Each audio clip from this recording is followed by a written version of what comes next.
తిరుమలలో శ్రీ వెంకటేశ్వర స్వామి వారిని దర్శించుకున్న ప్రతి భక్తుడు ఈ విమాన వెంకటేశ్వర స్వామిని దర్శించుకోకుండా బయటికి రాడు. కానీ ఈ విగ్రహం అక్కడికి ఎలా వచ్చింది, ఎవరు ప్రతిష్ఠించారు అనేది ఇప్పటికీ చాలామందికి తెలియదు.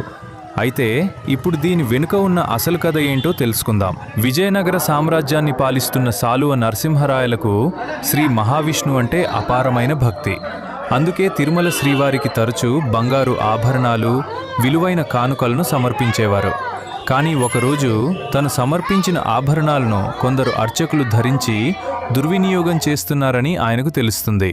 ఆ విషయం తెలిసిన వెంటనే నరసింహరాయలకు కోపం కట్టలు తెంచుకుంటుంది. ఒక్క క్షణం కూడా ఆలోచించకుండా నేరుగా తిరుమల ఆలయంలోకి వెళ్ళి ఆ దుర్వినియోగానికి పాల్పడిన అర్చకుడిని అక్కడికక్కడే నరికి చంపేస్తాడు. ఈ విషయం తెలుసుకున్న వెంటనే విజయనగర సామ్రాజ్యపు రాజగురువు శ్రీ మహావిష్ణువు పరమభక్తుడు